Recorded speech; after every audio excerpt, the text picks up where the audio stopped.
My name is Bob Ratchford.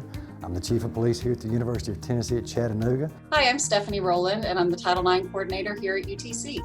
Hey, I'm Bob Jackson. I'm the Director of Safety and Risk Management. Now, a little bit about our department. We have a fully state-certified, fully accredited agency, which basically means that we have adopted best practices statewide on how we operate and how we conduct business. We have a number of sworn police officers up here.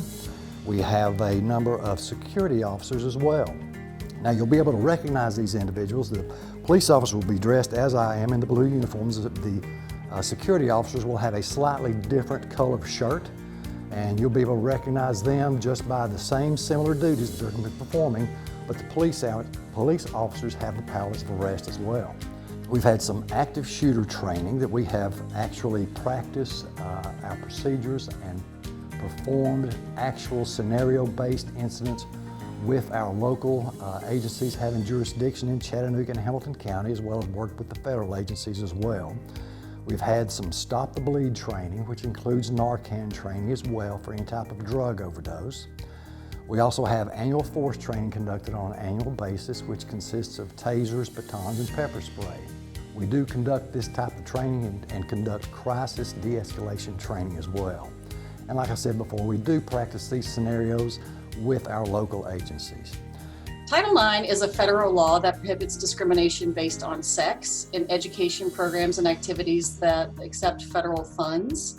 Discrimination based on sex includes sexual assault, sexual harassment, dating and domestic violence, and stalking. So consent is probably the most important thing that students need to know before coming to campus. And I do like to preface this by talking about no means no, which is a standard that probably most of you all know, which basically means that if a party doesn't say no or try to stop what's happening, then consent is kind of assumed. That is not the standard anymore. So that is not the standard at UTC. Consent must be obtained, and the responsibility for obtaining consent is with both parties. It must be affirmative, so it must be a yes or an affirmative act indicating consent. It must be voluntary, so no coercion. Incapacitated people can't consent. And incapacitation can be someone who's asleep or someone who has passed out due to alcohol or drug use. Those people are incapacitated and cannot consent, full stop, ever. However, someone can be awake and sort of functional, but also incapacitated. And some things to look for would be someone who is slurring their words, someone who is stumbling, or someone who is vomiting. Those individuals cannot give consent. Last, it must be continual. So it must exist from the beginning to the end, and consent can be withdrawn at any time.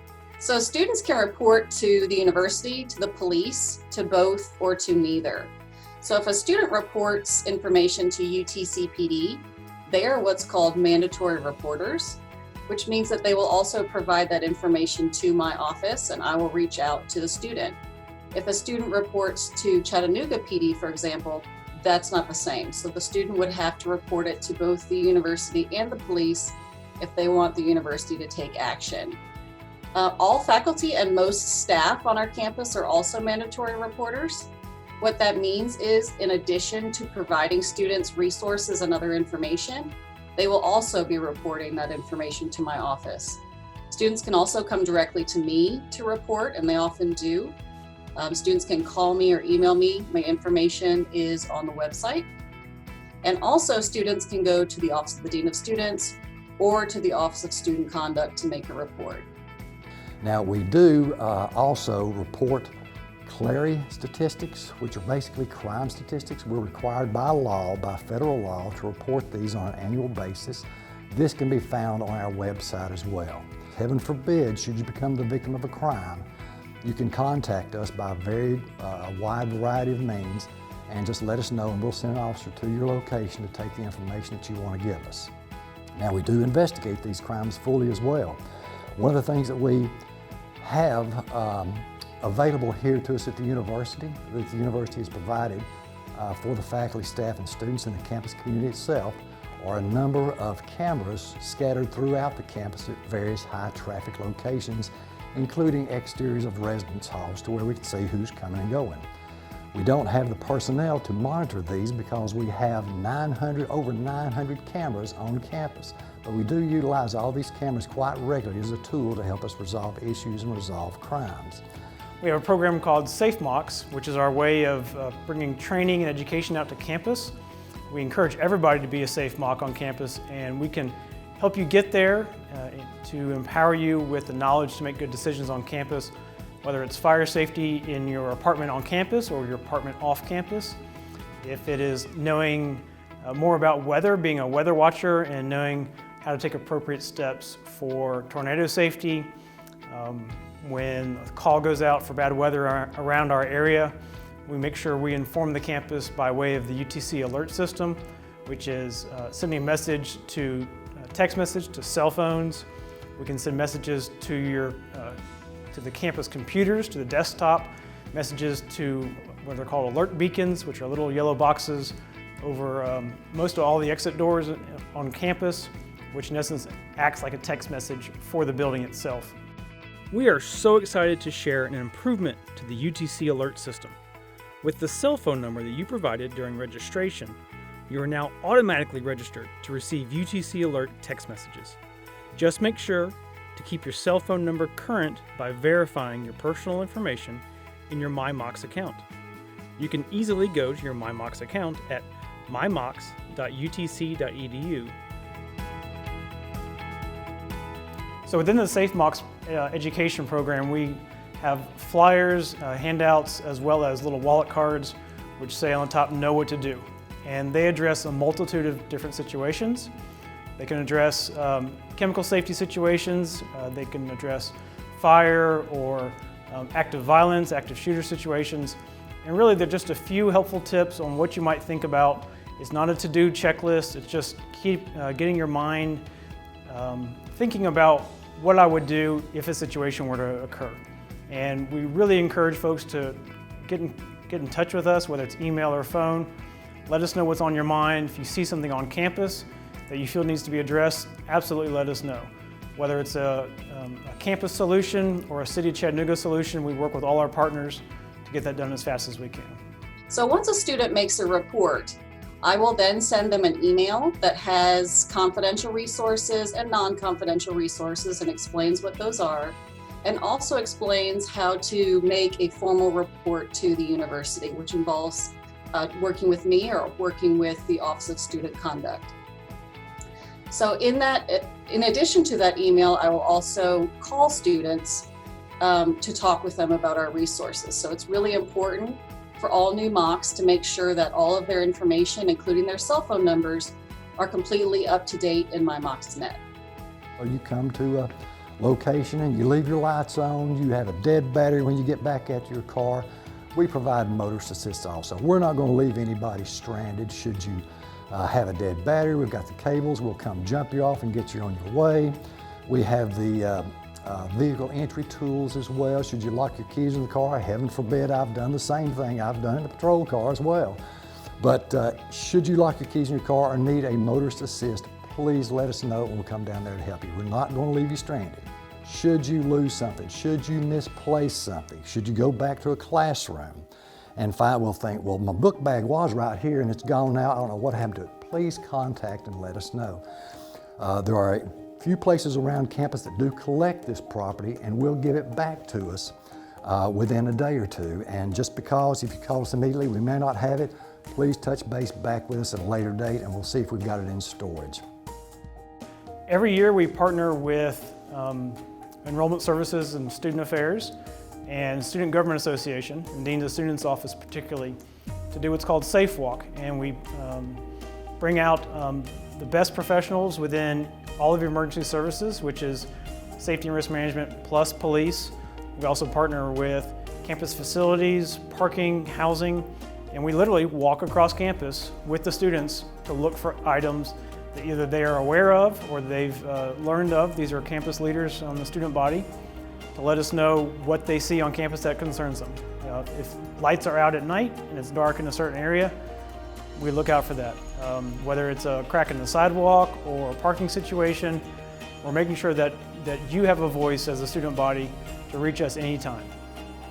For all matters, all safety, all the time, Campus Police is 423-425-4357, and that 4357 spells out help on your phone. So when you need help with an emergency situation, you may call Campus Police at 4357. If it's something that's not quite as emergency, but you feel like it needs an attention fairly soon, you can always call that number and they'll get your information to the right person. So we have a lot of confidential resources on our campus. The first one that I like to talk about is survivor advocacy services. And these individuals are very well trained, and they are again confidential, so students can go and talk with them if they're not sure if they want to make a report to the university, if they're not sure how to access other resources, they can contact them. Also, survivor advocates will attend every university meeting with students and will also attend criminal proceedings with students as well if they need assistance. And that is available for all complainants. And when I say complainant, I mean the person who is reporting that they've experienced sexual assault, relationship violence, or stalking. We also have a counseling center on our campus. It's a great resource, and they are confidential as well. So that means that students can talk to them, again, about any part of what occurred, and they will not report that information to the university, except in certain circumstances that they will disclose to you. The third one is University Health Services. They are another great confidential resource. And all of this information is detailed further on our sexual misconduct prevention webpage, which is utc.edu/sexual-misconduct. Now, we also have emergency blue light phones throughout the campus as well. All you gotta do is a little call box. You just go and push that button on that call box, and that rings automatically to the dispatcher's office where somebody's sitting 24 hours a day, right?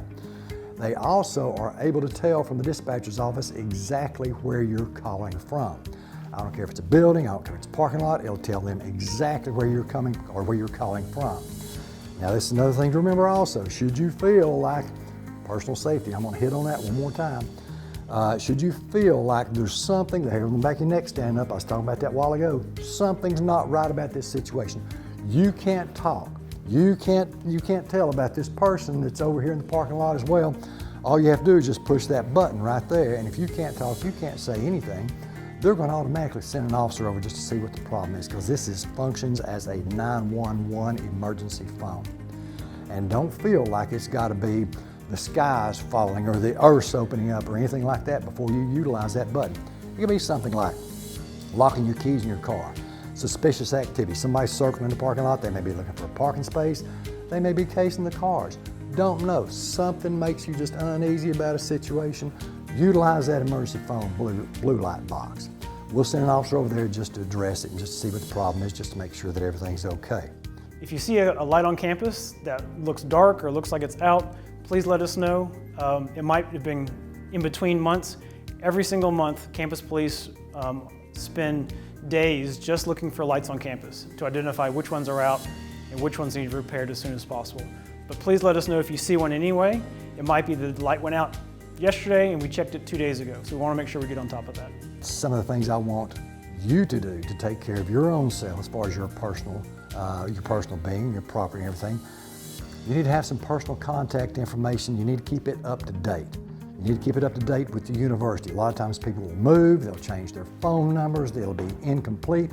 Please keep that complete and up to date. That way we can notify you, or the university can notify you should there be a need to, or should there be an incident, an emergency incident occur, where we have to get in touch with you to pass along some information to you.